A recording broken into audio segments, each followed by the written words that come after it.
The following is a presentation of TFNN.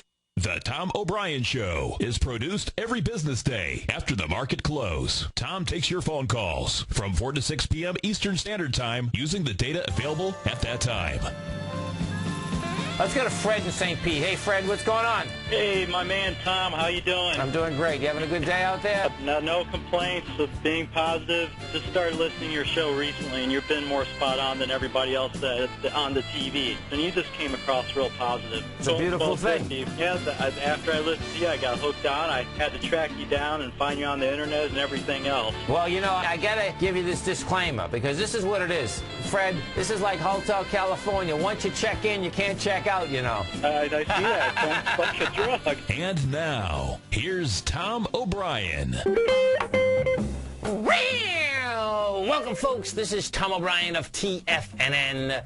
We go 5 days a week. We go 2 hours a day. We go 24 hours a day on the internet at TFNN.com. Always remember, folks, whatever you think about, you bring about. Whatever you focus on grows. Hope everyone had a great day, safe day. Let's make it a great night, folks. Let's take a look at one of our 4 agreements. Learn to ask questions. It is always better to ask questions than to make an assumption. Have the courage to ask questions until you're as clear as you can be. Once you hear the answer to the question, you won't have to make the assumption because you'll know the truth. Get rid of the gray, folks. Keep it black and white. Market-wise, let's take a look at it out here. We get a lot of red out here, bottom line. Dow down 419, NASDAQ off 131, S&P's off 53. Gold contract up $34 at all-time highs at $1,828 an ounce. Silver up 36 cents at $40.71 an ounce. Platinum up $2.50 at $1,844 an ounce. Copper down 8 pennies at $3.94 a pound. Light sweet crude down $6. That's all of, let's see, my God, that's almost 8%. At $81.45. Bonds up a 1.5 at 139.18. Dollar index up 52 ticks, trading out at 74.28. Euro off 8 at 143. The yen flat at 76.56. Our phone number is 877-927-6648. Give us a call, folks. Want to know what's going on in your world? In the world of the S&Ps, let's take a look at them. What do you have? We're down 53. Now, this is what you have. You go back to the 8th of August, where we went from 1198 to 1119 on the S&Ps. We did 2.5 billion shares there. You go back to the 11th, where we tried to get higher. We went from 1121 back up to the 1186. You did 1.8 billion shares there. What we had out here today, folks, is that we're coming into both of those levels with 1.619 billion. You're going to need a lot more to get broken down here. No doubt the fear is there. It's all there. It's all there for a few different reasons. The biggest one, of course, is not only just how we came down in the first place, but this is all about 2008. And, you know, you're going to need a lot more juice to bust these babies out at this particular point. You know, the longer take is that, yeah, it wants to go lower.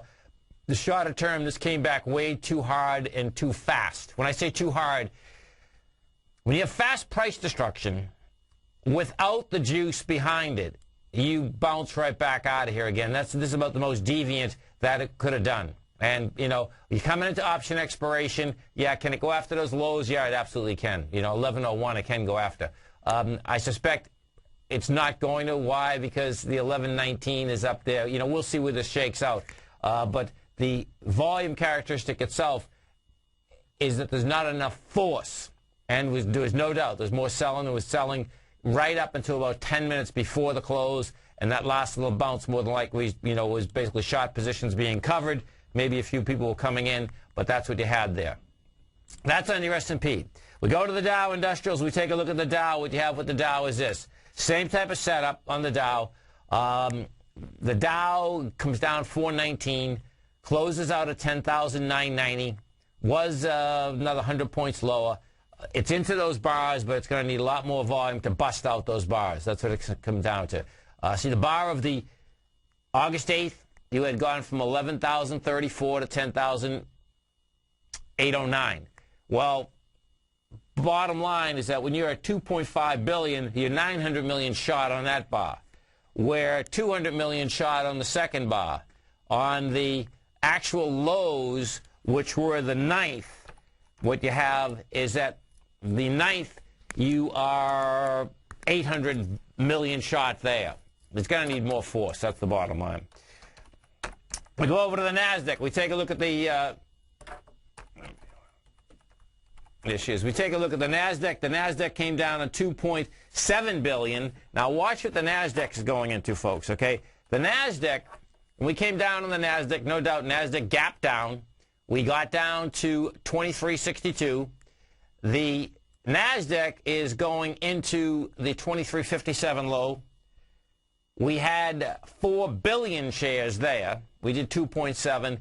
We closed at under the Thursday low, which was 3.1 billion, and the actual low, which was on the 9th, what we were going into on the 9th out there was 3.8 billion. Now, let's go to, we'll do the SPYs, so you can see the correlation, the SPYs, the Qs, and the diamonds. The SPYs came down $5. You're at 1451. Last, we did 466 million shares there. However, you're going into 700 million, 700 million, and 700 and 666 million. It's still going to need more juice. Can get in there, but bottom line, it's going to need more juice to bust those babies apart. We go to the 3 Qs. You take a look at the 3 Qs.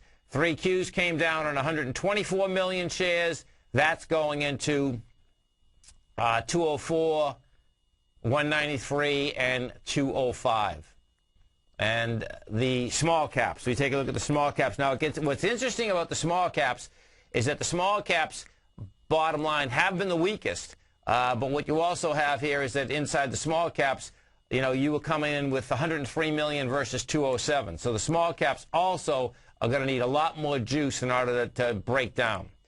Let's go over to those transports. We get a couple targets saying, well, let's look at the transports. So the transports came down 277.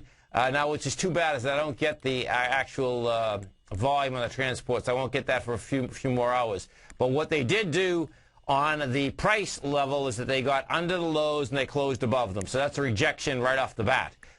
We'll see what they did volume-wise, and that's a beautiful thing because I can use the IYT. Thanks, Nick. Appreciate that. And if we use the IYT, what you're going to see is that the IYT, we had come down with a, there she is. There's the test with lighter volume and the rejection. So the IYT is the iShare of the transports, folks, and this is what you had.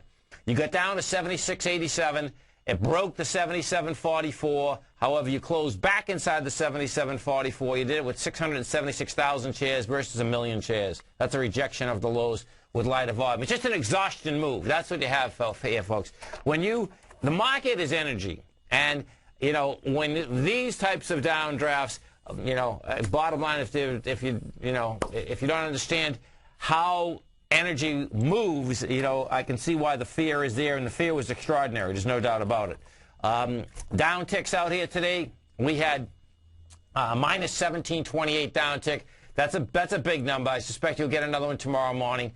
And what the down tick indicates, bottom line, folks, is that you had an acceleration of volume at the same minute. It's wild how this whole thing shakes out. Now, let's go over to gold. We take a look at gold. Gold went to all-time highs out here today. It did 203,000 contracts. That also, folks, now it's not parabolic yet, but it's getting real close. You can see that silver wouldn't move. Nothing else was moving out there. Right now, we got over the high of 1817, that had 347,000 contracts. You're dealing with 500,000 a little bit earlier. If you go to the GLD and you see how kind of whacked out it is, what you have is this. The GLD was up on 25 million shares, taking that high out of 44 million. That is one thing I did not want to see. I didn't want to see a test on those highs with lighter volume, specifically because that could be problematic if we come off those highs with some volume. With gold up that high, equities-wise, you still had all the gold equities in the red. Let's go to Marvin in Orlando. Hey, Marvin, what's going on? Hi, how are you? Thanks for taking my call. Sure, thanks for calling. Thanks for holding. I was looking at CPD. It's an ETF that invest in Canadian preferred stocks. C, Charles, what's the second letter? P is in Paul. Yeah. D is in David. I don't have that as a symbol. That's a pharmaceutical drug that got taken over. Oh, okay, it's not shown. It's a new ETF they started a couple of years ago. I may not have all the letters then. Sorry, man. Okay. Okay. Thank you. CP. So if someone does know that, it's, a pharmaceutical up in Canada. I'm not sure. Let's take a look at some of the high-volume stocks we had out here. This is what you had. You had ExxonMobil was down 3.44. We had Apple off 14.34. Ford was off 73. Hewlett-Packard, go over to Hewlett-Packard. These guys that fuel Hewlett-Packard, folks, they're going to fire the CEO, they're going to fire the board, you're going to fire everyone. So check out what happened with Hewlett-Packard, folks. This is just so bizarre, it's unbelievable. If you remember, the last time Hewlett-Packard came out with numbers, they come out in the middle of the day. By mistake, of course, again. What ends up happening today? Hewlett-Packard, first you had a rumor going through, which I'm sure the rumor's going to be true probably. Yeah, it's coming out. Hewlett-Packard's going to buy autonomy, okay? That comes out in the middle of the day. Then what does Hewlett-Packard do, folks? Hewlett-Packard, so check out what happens. Poor folks just got absolutely smoked in Hewlett-Packard today. So this is what ends up happening. That comes out. As that comes out, the stock turns around and goes from $29.54 up to $34. $5 the stock is up. It goes up 15 bucks, right? They halt the stock, right? What ends up happening? Stock opens back up. Stock goes all the way back down to 30 bucks. Then what ends up happening at 3 o'clock? They come out with their numbers in the middle of the day, folks, okay? Bottom line is that it's like the Three Stooges. In fact, that gives the Three Stooges a bad name. I love the Three Stooges. The bottom line is that Hewlett-Packard, they should be taken to the cleaners, big time. They are going to buy autonomy at $42.11 a share. Let me see autonomy. So that trades in London as L as AU. Let me pull this up. Yeah, there's no doubt. Let's see, in London, LN. Okay, so let me pull this up in London. AU. Well, it's going to take me a few minutes. I'll get that in the break. We take a look at some of the other equities out here. You had Caterpillar down 432. Oh, actually, let's go right over to the bonds, because what you have here, the two moves, folks, that are unsustainable right now is the gold contract and the bonds. You know, and of course the bonds have been going up topside, but what you had out here again, the stretch is out there, but the stretch is actually extraordinary. And this is what it is. And the bonds out here today, the bonds get up to 141.06. They get over the 139.27. Which was the high of the 9th, which had juice in it. But you know what? It couldn't handle it today. So both contracts, the bond contract, the gold contract, they got over them. Now, bonds closed under it. Excuse me, that says it wants to pull. Sorry about that, folks. This is Tom O'Brien, TFNN. We'll be right back.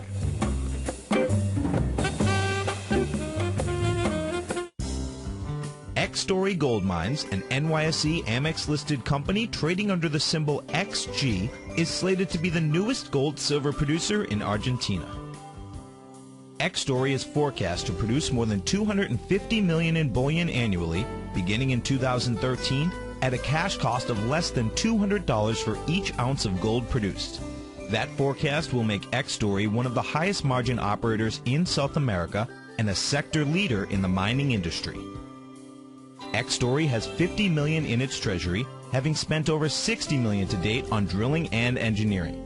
The ultimate size of its Argentina discovery could be determined by year-end, as results from the 6 drills operating at the site are fully assessed. To find out more about X-Story Gold Mines and their exciting growth potential, click on their banner on the front page of TFNN.com or check them out on the NYSE Amex under the symbol XG. TFNN is proud to bring you the cutting edge of newsletters. Ken Shreve's Ultimate Growth Stocks. Ken is a top-down investor who lets price and volume in the major stock indices tell him when to be in the market and when to be out. By using his unique blend of fundamental and technical analysis, Ken will protect your hard-earned capital while realizing breakout gains. Go to TFNN.com today. Click Investments Newsletters and get Ken Shreve's Ultimate Growth Stocks free for 2 weeks. Is the fast-moving investment world challenging the way you think about managing risk and return? You don't have to go it alone. Directions Alternative Strategy